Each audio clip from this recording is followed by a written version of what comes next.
Hey guys, all right, let's talk about IPA. Um, I said last week that I was going to give my latest IPA its own video, so here it is. It deserves it. Here's a glass full of it right now. Um, and I have something different to do with it. So this batch, I made it with some other beer bloggers here in my city, and it is a kind of a tribute beer. There's a brewery here in Denmark called Ama, and they make, in my opinion, probably the best hoppy beers in not only in Denmark but in all of Europe. Maybe even the world. I don't know. Who knows? But regardless, they made their 1,000th batch recently, and they called it Batch 1000. It was a special beer, hopped out of just beyond ludicrous amounts of hops in it. You can see me drink it and review it here on the wherever I put the link. I did that in another video. Anyway, so this was a tribute beer to Batch 1000, and it's appropriately named Tusind tak Ama, which that means 1,000 thank yous in Danish. Anyway, so this beer is, I took their label, they list their malts, they list their hops, obviously not the amounts, but I took a shot in the dark. This beer is Pilsner malt based, and then it's Pilsner, Melanoiden, which I've never actually brewed with before, and Munich, dark Munich malt, and that's it. This is just the three malts in it, and then they talk about that it is they hopped it. They put hops in the mash. They did first wort hopping.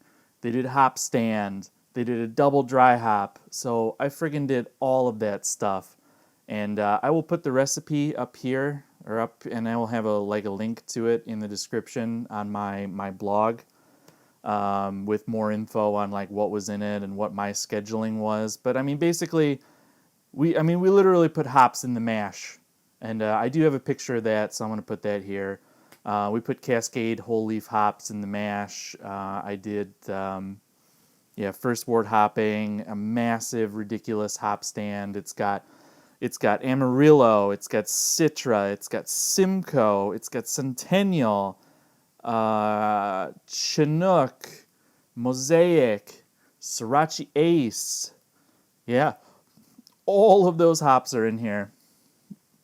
So it is a crazy beer.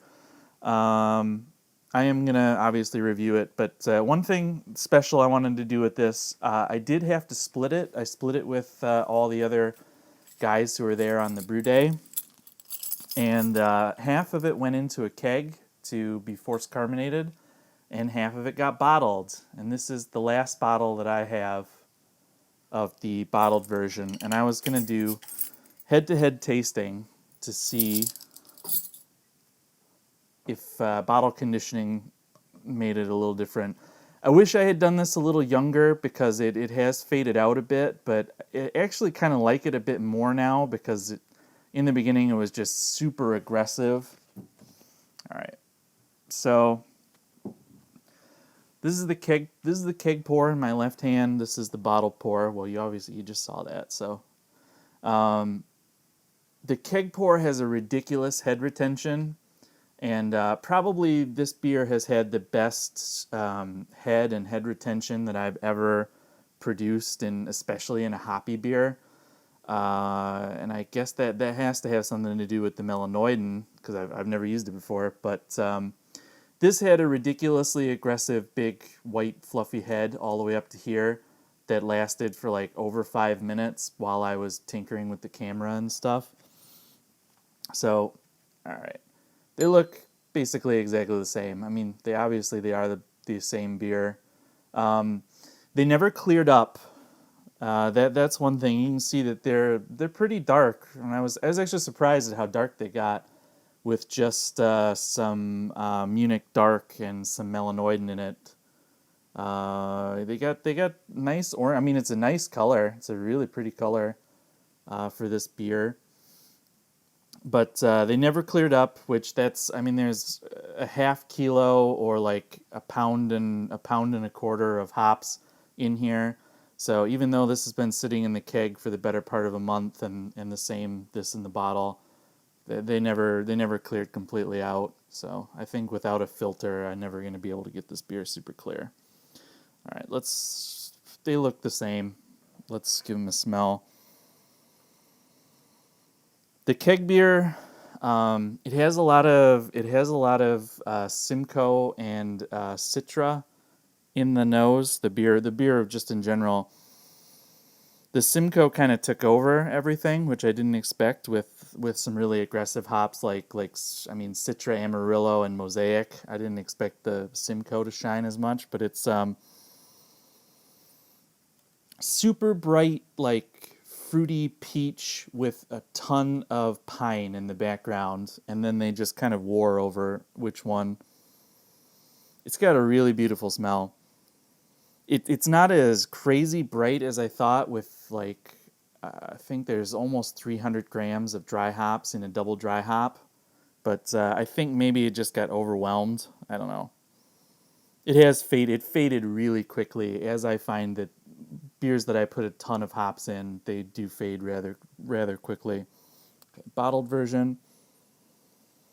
Now the bottled version has faded much more. I really don't get any of those bright characteristics like I get in the keg version. I still get tons of hops off the keg version, and the bottle version, on the other hand, I get a little bit of pininess, but I get a lot of malt, and it's actually crazy that it's that big a difference between the smells. This one smells fantastic. This one smells old. All right, let's give them a taste. Now the taste is where the hops really come through in this beer. I mean, it's that taste you get in beers with lots of mixed hops. I always describe it as kind of like tropical fruit bubble gum. It's just like a bubble gummy, super fruity taste.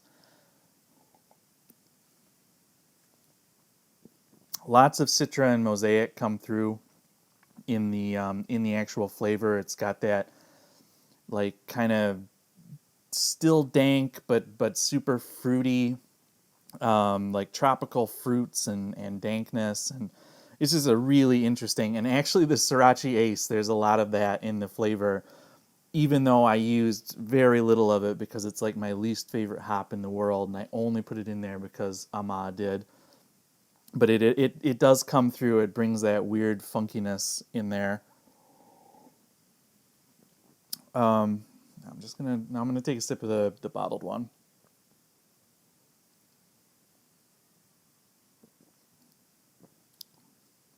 Yeah, man. It's definitely like totally different. It's like apples and oranges. It's crazy. The bottled version, it has a distinct yeast taste to it, which I have really seriously. I've come to think that you whatever you do to make a really brilliant beer, as soon as you bottle condition it, it's changed forever. That's my opinion. I know I've been bottle conditioning for a really long time. I know not everybody can keg, but yeah, so I definitely think it changes the flavor. Maybe I'm wrong. Maybe you think I'm crazy. Maybe I'm right. I don't know. But to my palate, it really changes because this could be two different beers. I mean, if they didn't look exactly the same, I wouldn't be able to tell you this was the same beer, because this one, I taste the yeast, I taste the malt, I get the bitterness of the hops, and then only really on the aftertaste I get kind of a semi-sweet kind of hop fruitiness. It's crazy. It's crazy how different they are. They both have the same mouthfeel. They both actually, surprisingly, they both have about the same carbonation too.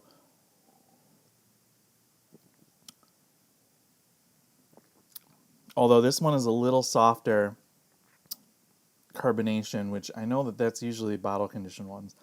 I don't know. I wanted to do this test for myself just to prove whether I'm crazy or not to myself, because when we do batches, my brew partner and I, we split the batches, and he usually bottle conditions his, and I always keg mine, and I always really find a difference between them. So it's good to know I'm not crazy.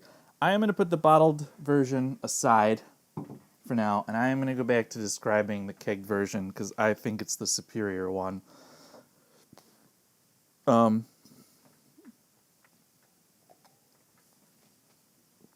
Like I said, the beer is super juicy, super hoppy, and then it finishes with a big bitter note, which it's probably the only thing I would change about this beer. Is I actually I picked up a lot more IBUs on the hop stand than Beersmith or I calculated, which I know is a big problem with trying to calculate IBUs from a hop stand, because it's kind of a crapshoot on what you're going to pick up depending on your temperature and your hops and all that stuff. It's much easier to compute them if you're doing like actual boil times. If I rebrewed this, I would definitely just completely leave out the bittering charge. I think I bittered this beer to 50 IBU right up top at 60 minutes, just to guarantee a nice baseline for an IPA. But yeah, it's a little maybe too bitter. It's not like crazy like set your teeth on edge bitter, but it takes away a little bit of my enjoyment from the hops, from that super fruitiness to have that big bitterness on the end. It's super refreshing and light.